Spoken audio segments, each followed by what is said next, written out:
What makes a horror game? Is it having an uncanny monster that sends shivers down adventurers' spines at the pure mention of its name?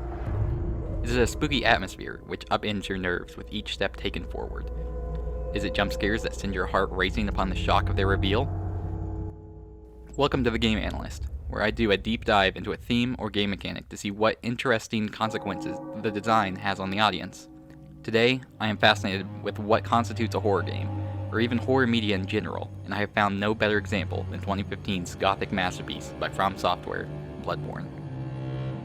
On the surface level, it's easy to simply say Bloodborne is a horror game because of its sinister monsters, eerie level design, and foreboding soundtrack. But I want to see how Bloodborne's mechanics and introduction perfectly and subtly set up the idea of terror. To briefly describe the world of Bloodborne, it is a dark and dreary city blanketed in werewolves, giants, and, as the name implies, blood. As a hunter, it is your job to attempt to rid the city of these foul beasts. However, Yharnam has more secrets than it appears, as the deeper into the city lines you travel, the further into madness the city has gone. Slowly, the Transylvanian twists overtly into Lovecraftian, as beasts are replaced with eldritch horrors that seek to cause madness, frenzy, and whatever unknown horrors that await from their powers. However, there are three areas I want to focus on and do a deep dive into: the introduction to the game, the combat mechanics, and the deliberate terminology choices. These three work in combination to tell a pure tale of horror. So, without further ado, what makes Bloodborne, in my mind, the ultimate horror experience? After a brief, cryptic introductory cutscene into the world of Bloodborne, your custom character awakens from a blood transfusion in a rundown, messy clinic. The doors behind you are locked, and the only sign of intelligible life are the notes left around telling you the basic controls of the game. Empty-handed and with only one path to travel, you head through the clinic to come across a bloodthirsty beast, blocking the only exit to the clinic. This beast, feasting on the corpses of presumably the previous patients, is already half dead, even by the state of its health bar. Now at this point the player is faced with two options: to fight the creature off to gain the freedom to access the door, or run past it in a mad dash to avoid death. Someone on their first playthrough will quickly find that fighting is futile, as you do minuscule amounts of damage and can easily get one-shotted by the beast, which leaves fleeing as the only viable option, but even this is also treacherous, as the fleet-footed fiend is only a few short steps behind the good hunter. Whether the player lives or dies, the outcome is the same.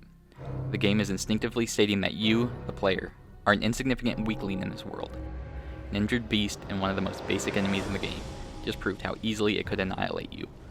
So what do you think would happen to you against the truly strong monsters? The game is instinctively telling that lizard part of your brain that creatures of all shapes and sizes are to be feared from this point forward, since compared to their might, you're just a lowly little ant. The player, especially for series newcomers, will almost certainly die during this portion of the game. If they do not, they will likely be killed by the Yarman Knights that litter the streets in search for a hunt. And, if even after all that the player is still alive, they are rewarded with a safe haven in the form of a lantern. Whether it's via the lantern or by dying at any of the aforementioned points, the player is taken to the hunter's dream, where they are handed a melee weapon and a firearm, but by this point the mental damage is done. The player has internalized the notion that they are insignificant in this world. The injured beasts and commoners on the street have left their impressions. These creatures are simply more fearsome than you. By the time you can finally fight them on even footing, your gut instinct is to fear how quickly death can creep up on the careless that dare to catch the ire of the beast. Armed only with a weak weapon and even a weaker firearm and your wits, the good hunter is tasked with clearing the streets of the beings that go bump in the night. Creatures that tower over the player, creatures that vastly outnumber the player, and creatures with inhuman abilities that aim solely to take the hunter out. These enemies will hide in ambush and use every trick at their disposal to ensure that you feel incapable of beating them. The player isn't even normally allowed to level up their character until after they encounter the first boss. This means that the player is forced to play by the game's rules and remain weak to the monsters until after they've experienced their fair share of hard-fought turmoil. There's no safe haven by grinding through simple foes.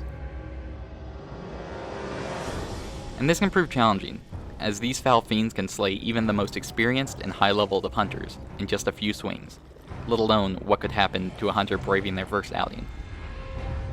And to top it all off, dying is fairly harsh in Bloodborne, as death means losing your progress and all the experience points you've gathered up until this point. I'll expand on this idea a little bit later. Important takeaway is that players are heavily discouraged from dying. Death means losing time, effort, and patience, so strolling into the unknown with a pocket full of blood echoes is often a tense experience, as what lurks behind the next corner might just pickpocket all those earnings away. This thought often looms in the heads of players, causing them to be timid and careful with each enemy, fearing what unknown tricks they might have up their sleeve. And time again, new tactics are added to unnerve the player. Insight into the unknown begins to illuminate horrors better left unseen. A frenzy of insanity is bestowed upon the player as they delve deeper into despair upon the realization that humans are just a speckle of dust in the cosmic grand scheme of the universe. That no matter your choices, maybe destiny is carved in stone, leaving humanity without a chisel. However, there is more to horror than a feeling of hopelessness and fear. Oftentimes, horror media aims to fight back against the monsters that seemed unbeatable at first, to give watchers that feeling of overcoming and strength. Godzilla, or whatever kaiju he's fighting, is defeated in the end. Pennywise gets beaten by the Losers Club, and even Freddy, Jason, and Michael Myers each see their respective rampages come to an end in each film, and at least temporarily. Bloodborne is no exception, as it aims to do more than terrify the player. It forces the player to overcome their fears, and it does this subtly and ingeniously through its core game and combat mechanics. The combat is built around fast movements and pure aggression. Unlike FromSoftware's previous games, Bloodborne is not based around shields. In fact, there are only 2 shields in the entire game. One of them is a joke plank of wood that offers little in the way of defense, while the other is useless against physical attacks. The player almost always has 2 weapons in their hands at all times, a melee weapon and a firearm. With defense as not a viable option, the only thing the hunter can do is attack and dodge. Oftentimes, following your gut instinct and jumping backwards is the wrong move, as many enemies have deep lunging attacks, and long range is not to the hunter's benefit. It is only by staying close and dipping through blows like a lightweight boxer which allows you to stay close enough to throw out your own strikes while the enemy is recovering. Optimal play is to stay as close as possible while avoiding damage.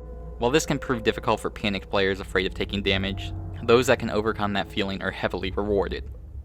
In addition to the offensive-only weaponry at your disposal, there are 2 main mechanics that force players to fight their fears. The first is the rally mechanic. Bloodborne features a system that when the player is damaged, they can quickly gain some or all of that lost health back by quickly damaging a foe. This rally mechanic encourages players to be aggressive by not following their natural instinct to retreat after damage, and instead, dive deep into the thralls of danger to regain their lost life. Players learn not to run in fear, instead it is better to fight back. The second mechanic that encourages players to overcome the terrors of Yharnam is a death mechanic, in which the player loses their blood echoes, aka the currency used to acquire items and level up their strength. These lost echoes are picked up by the enemy that killed the player. This mechanic is not unique to Bloodborne, but it does serve to bolster its theme. The player, if they want to recover their progress, is tasked to slay the creature that they have already lost to before. The player literally has to face their fears, as the creature has already proven it can kill them already. Thematically, this theme of overcoming the obstacle in your path makes sense. Look at the character and their occupation. They're a hunter. What is a hunter without prey? A hunter is meant to dominate the world around them and seek out the beasts to kill, not to be hidden in fear from the beasts they are meant to hunt. After all, a wise woman once said, "Enough trembling in your boots. A hunter must hunt." The tools at your disposal aim to reinforce this idea. Trick weapons that transform into a variety of versatile forms, and a plethora of gadgets serve to further the point that the hunter is meant to efficiently and easily be able to incapacitate prey. A hunter is meant to step forward and fight, not cower and hide in fear. And so, as a hunter, the player grows and gains the ability to fight back against the dark. Where previously stood a man who would run from a single limping beast, now stands a hunter, who can usurp the thrones from the old gods themselves. That is overcoming horror. What once was feared now becomes what beasts fear most. In the end, when the nightmare has passed, what left is a hunter who overcame it all. A being that has conquered fear itself and stood opposed to the inconsequential fate that was destined to befall them. A hunter that lives up to the name. One that knows fear, embraces it, and overcomes it.